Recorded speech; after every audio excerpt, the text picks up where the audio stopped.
Hi, everyone. Welcome to the Garden State Film Festival podcast. By the way, the Garden State Film Festival promotes student creativity, makes the arts accessible to underserved populations, and we preserve heritage arts. So we're here today connecting you with phenomenal and diverse groups of people who we respect and admire. David Schoner Jr. is here. He is the Associate Director of the Motion Picture and TV Commission. What's going on today? Oh, today's been a great day.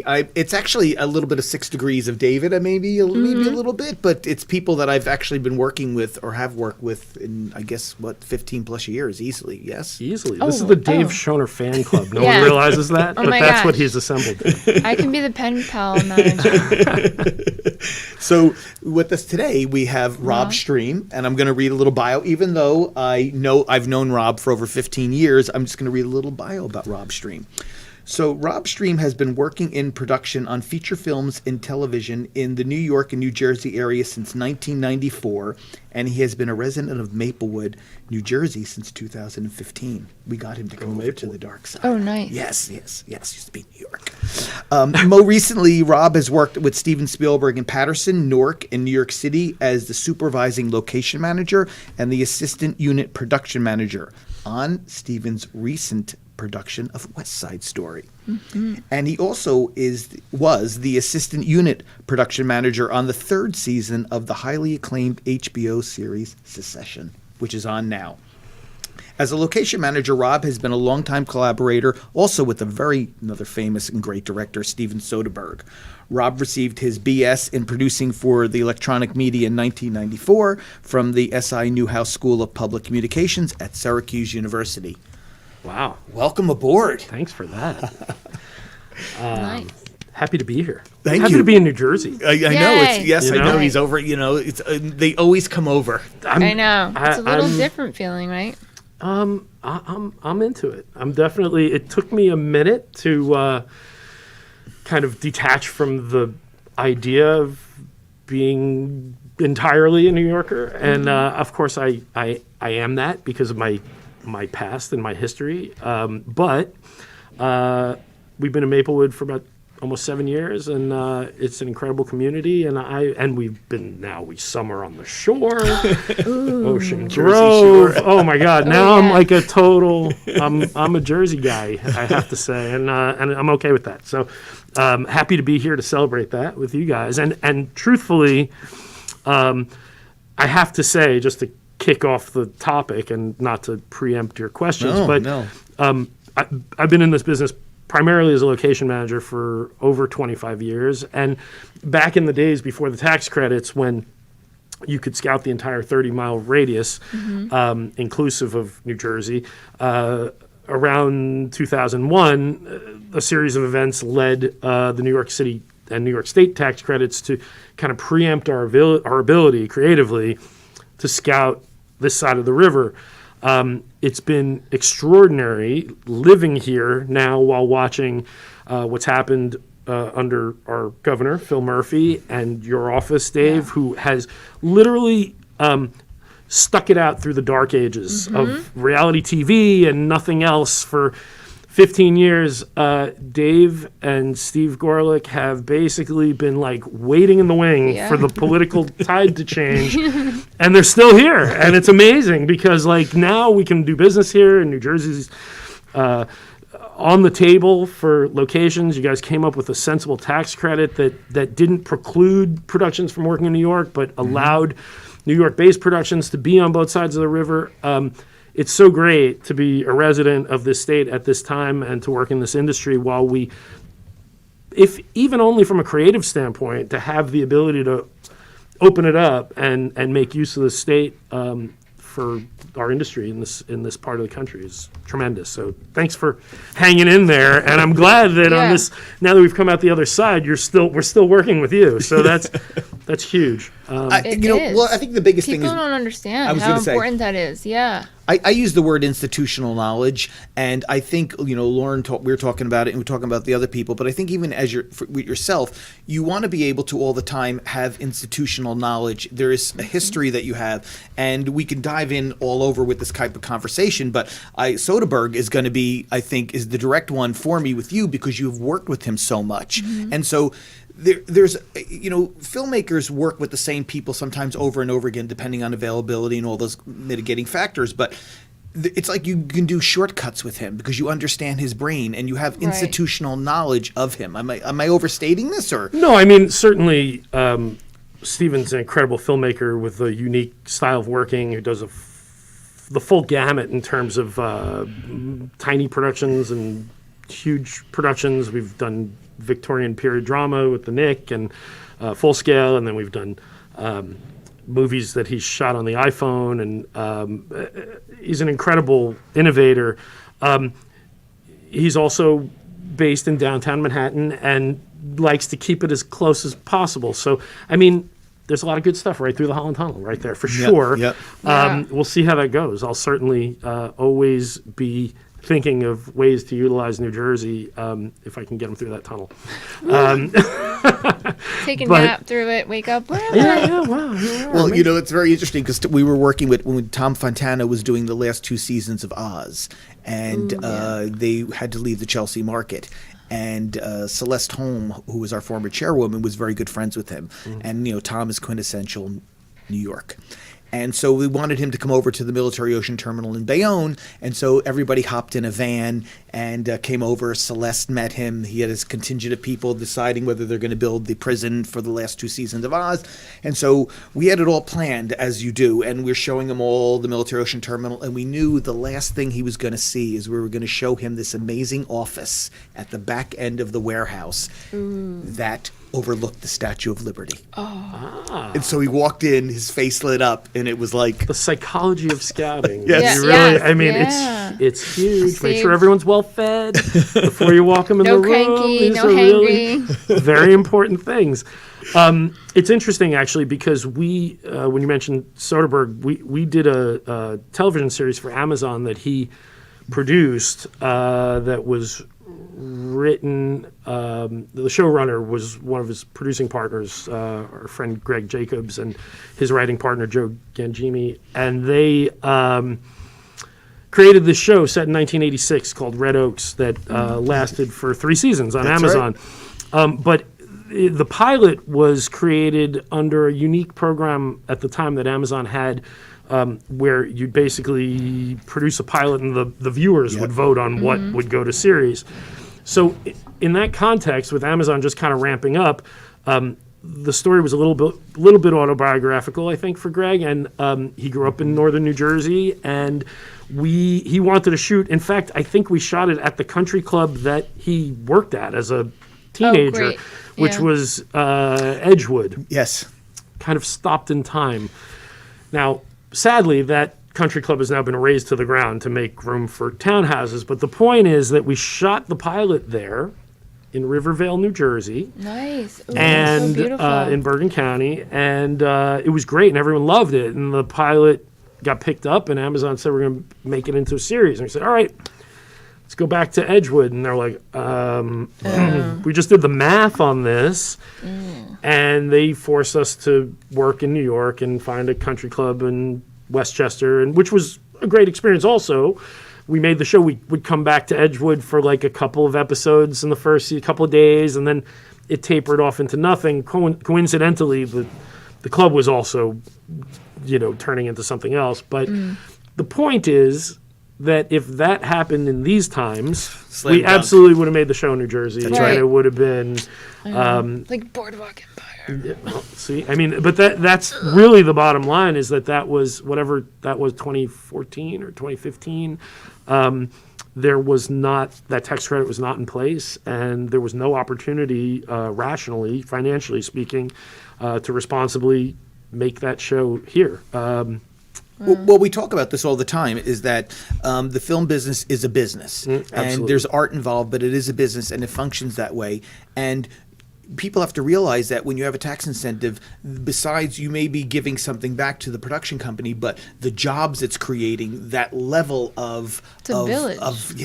It's that level of infrastructure that it permeates everything that goes on with it. And you think about even Red Oaks, or even as a pilot, you're using services, you're buying stuff, you're renting stuff. It's Laundry, quite massive. Food. Yeah. No, it's really true, and it's hard to quantify, and I think your office has done a good job of trying to quantify it and keeping that message on point. Because do. I think what always frustrates me, and I don't really care because I don't want the business to go to these places, but when you see states in the country who have had a tax incentive and then, they can't make an argument against their constituents who say, well, why are we giving tax dollars to the private sector? But what they don't understand is that if the tax incentive wasn't there, Hollywood would not bring the business there. Exactly. Right. It's simply like nothing from nothing is nothing. And that's really when I see Bobby Jindal in Louisiana years ago who like, oh, we don't need this tax. Massachusetts has been kind of up and down. But what I think people are seeing in the rearview mirror is when you take that tax incentive away, the business goes away with it. I don't know. I don't think there's anyone responsible for the bottom line in this industry who's going to look and say like, this place gives us 30% rebates and this place gives us nothing, but it looks better. No, nobody's doing that. They're going to find ways to capitalize on that. And the dollars, the spend is real because I will tell you in 2021 we haven't tabulated all the numbers. We're going to do over $500 million. Wow. $500 million. In 2019 we did about 421 million, and then obviously COVID for that year was like 88 million, but over $500 million. Outstanding. Yeah. Incredible. Congratulations. Thank you. And thank you. Thank for you. that. We're excited, and we want to keep it sustainable. That's really what it's about. Right. And our bigger picture that we always constantly talk about is mentoring and doing stuff like that. And one of the things I want to drift into is that so West Side Story actually had sponsored a PA boot camp. Disney had sponsored a PA boot camp, and it was a great way to educate and get young people that want to go into the business, that grassroots, that bottom. How do you get in? And everyone we've talked to may have started somewhere low, but they all gravitate up. You're a success story also because I've known you for so long, but how did you start? What is that? Tell us that story. Well, I mean, for me, I had no ties to this business, but I had the privilege of, going to a college that enabled me to find my way and pick a path. I went to Syracuse. I knew I wanted to be in the media in some way, and I didn't want to be pigeonholed going in, and I wanted to have the opportunity to kind of feel it out. And that program is a great program. It's at the Newhouse School. It is heavily geared toward broadcasting and television, but I don't know, undergraduate education, I think for anyone is really a means to kind of figure out which direction you want to go absolutely in. Agree. You're going to learn your vocation on the job, and you're going to find your way once you get out there. And that's really what it did, is it got my head in a place that I felt like I knew enough that I wanted to seek out production work coming out of school. And it was a funny business. People work for nothing or next to nothing starting out. It's kind of a weird culture that I don't know if it aligns with our Gen Z mindset or post-COVID world. And it's stupid, really. But the truth is that I think, let me backtrack. In this, what we've seen in these unusual times is a lot of real talk at the corporate level about inclusivity and diversity and building a workforce that is more representative of our overall world and demographic, and creating opportunities where they might not exist without these privileges of higher education and exposure and all of these things. So what's interesting is what I found in this industry when you go and talk to people, and I've had the opportunity to talk to high school students and to talk to people in all kinds of communities, urban and suburban and rural, all over this area and beyond, is that when you sit in a room full of kids and you talk about the film business, most of them are kind of like, wow, I never thought about that. It seems like this exotic, glamorous thing. And when a real person who wasn't born into Hollywood can talk to young people of all kinds of backgrounds, even with seemingly no opportunities, the introduction of the idea that this industry exists in our community, here where we live, That's right. and that there are people doing it at so many different levels, whether it's accounting or building, carpentry, building sets, or there's a million different. There's a medic on set. There's so many different types of jobs in our industry, and it's such a. And that's why this message of employment numbers and these things is like when you're talking about tax credits, those are the numbers that I think people stop and pay attention to. They're like, oh, wow, people in our communities are getting work from this. Oh, yeah. And that's the huge kind of infiltration, the economic, I'm losing my, the impetus, the kind of stimulus is the word I'm looking for. Yeah. We keep track we track jobs created, and even when we talk about, and I'm going to shift over for a moment, even when you talk about the Garden State Film Festival being in Asbury Park, the economics over of $9 billion. I love Asbury Park. It's such a fascinating place. Yes. When you think about it, in 20 years. Right. Wait, Asbury didn't look like what it looks like now. I used to not tell my parents that I was going to the film festival because I knew I would park right at the Paramount and run right in and be safe. My dad would have been like, "What are you doing?" It's really funny that you say that. I was the location manager on Sex and the City for some of it when it was a series. I'm dating myself. Now there's a whole now. I'm going to tell you. I know when. Okay, go on. Okay, Yeah. so season 5, I was the location manager. The one we cut short because Sarah Jessica got pregnant. Yes. We had to do an episode that was supposed to be set in the Hamptons. It was Nathan Lane's wedding, right? Yes. Right, with the melons and through the window and the whole Oh thing. Yeah. Really going back. But so we're in the middle of summer in production on this thing before the tax credits, where you can not think about these things. That's right. It's not a factor. And we found a great house in Long Branch. Deal. Well, it was Long Branch, but it was on the edge there. Long Branch Deal, just that south Elberon of Asbury. area. When you're just driving, north of you're Asbury. like, "Where am I?" Yeah, right, exactly. Like, whoa! All of a sudden, where'd all the glass houses come from? So that's just north of Asbury Park. And so that must have been 2000. It was just before the tax credits, so 20 years ago. Yeah. Asbury was a very, very, very, very, very different place then. And it's interesting just watching kind of the community and how it's kind of evolved. And it doesn't feel, I don't know. It's interesting to see what the future holds because it feels like, I don't know how much of the community has been displaced or if it's maybe less of that and more of just like built up. I don't know. We'll see the future. Gentrification is a complicated thing, but it feels like, but that's a great segue. I'm going No, to it's a real West thing. Side Story Yes, because we have to talk about West Side Story and what you guys did in downtown Patterson. I mean, oh my goodness. An extraordinary experience, unparalleled in my career of almost 30 years. Equivalent. I've never done anything. 37 years. We've never anything that massive. Massive. So on so many levels. So first of all, West Side Story, which is a story that takes place in 1957 on the west side of Manhattan, in the neighborhood that's now Lincoln Center and Lincoln Square. As the working class neighborhoods on the west side are being raised to make way for that new development, there are a lot of working class communities that were literally watching their neighborhoods, their homes being demolished around them.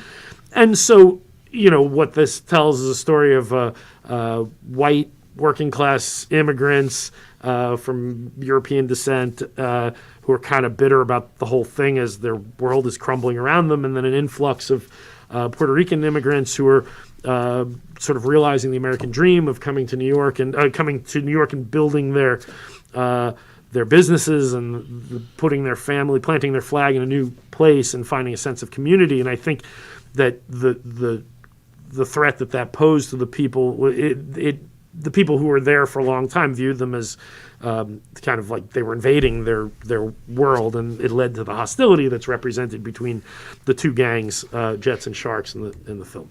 So that world doesn't exist anymore in New York. There are bits and pieces of period-appropriate architecture in Harlem and Brooklyn and the Bronx. There are definitely some spots that you could get a bit of scope. Right.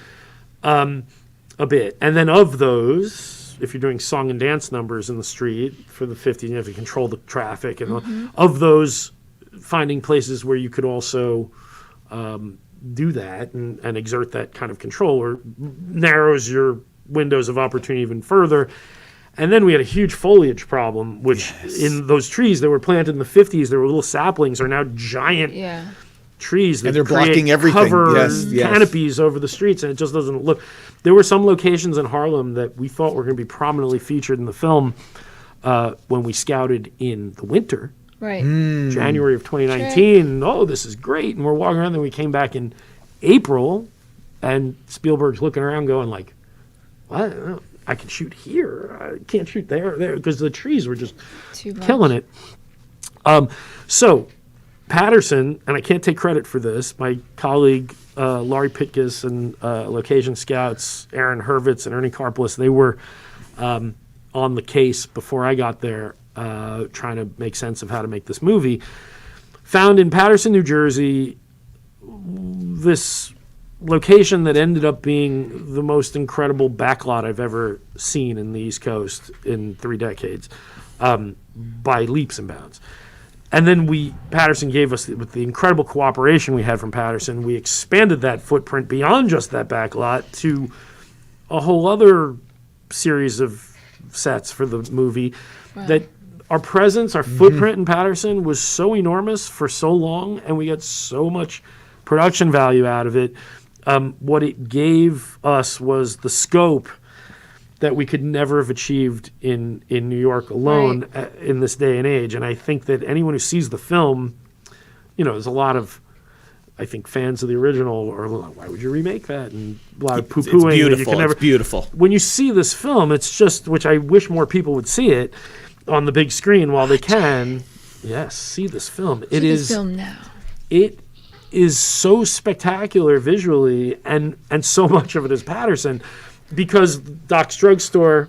Well, that's what. Oh, sorry. To cut you off. No, I'm not. No. I just wanted you to tell our audience where, when they go to watch West Side Story, what is Jersey, so they can immediately identify what is Jersey. Well, I mean, right in the opening of the film, drinking game. Yeah, right. Every time you see Jersey, drink. You're gonna be loaded by the end of that. So, right when the film opens and we see Doc's Drugstore where Tony works, and he emerges from the basement hatch, and you're right in the center of Patterson. There are 3 parking lots, 2 municipal and 1 private, that form kind of a semicircle behind the mall. And so if it's 1957, you don't want to look at the mall, but the other 270 degrees are like perfect. And it's just this open space of parking lots.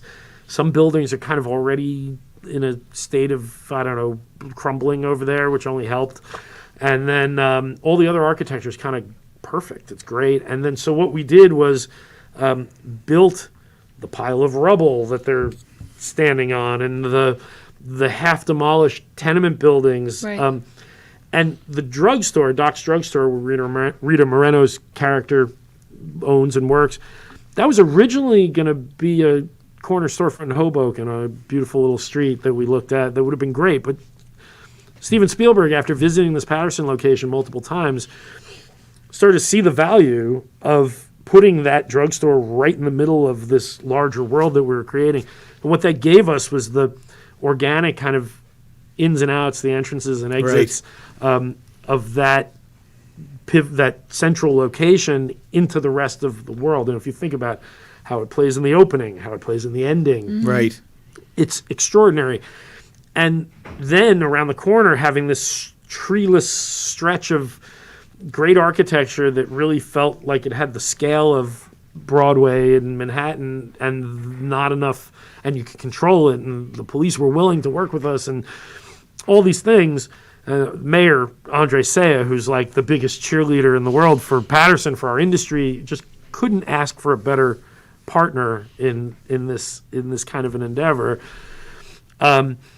We found pieces around the corner that were extraordinary. So, like, if you look at in the movie the musical number America, which is probably the most iconic part, just from line to line of the song, we jump from the Patterson backlot to Ellison Street in Patterson to 145th and St. Nicholas in Harlem to 113th and St. Nicholas in Harlem. you're literally going from beat to beat, bouncing from one, and Right. it all seamlessly comes together as this enormous New York City scope from the 50s that just simply doesn't exist anymore. So Well, thank you. it was Bravo. Yeah. Yeah. it was something else, and seeing it after 2 years of having spent a year making it and then 2 years sort of not thinking about it so much, seeing that on the big screen was just, it was overwhelming, honestly. I could imagine. So we're going to wrap it up, but I'm saying if you go see West Side Story, it's all New Jersey. And then also, even though Secession is not New Jersey, when you look at it, Rob was behind the Look at scenes that. with that. And, That's such a great show and such great people. And to be honest with you, I'm sorry I'm sitting here in a KN95 mask. No. I was saying it's part of it, it's our culture in this industry, honestly. Yeah, and, yeah. and Succession Being the for me, bubble. we were supposed to start shooting right at the beginning of the pandemic in the spring of 2020 and had to table it until the fall. But the whole process of coming back and bringing that show back without a mask in sight on screen and just navigating that world on the production side for me after so many years in locations, that season is a triumph. And so this is sort of my culture that I can't separate myself from, because the truth is, the only way it works is if we just live it all the time. When we're Agreed. at work, we get tested. And, so I just, my wife calls me Dr. Fauci sometimes. I'm a bit over the top. But so thank have you. to I be. hope my mumbling No, came No, through it's the totally mask. perfect. fine. It's That's so good. totally fine. Thank you so much. Thank you for being here. Thanks for everything that you do. It's not easy. People think, oh, you go in and look around. It's not easy. Thank you. No, Thank you thanks so for working much. so hard for this industry in the state. It's as someone who now lives here, I'm so grateful. And here's to the future. Absolutely. Awesome. So thank you so much for joining us. Go to gsff.org for more information. March 23rd to the 27th, 2022 is our 20th anniversary in Cranford, New Jersey and Asbury Park. See you soon.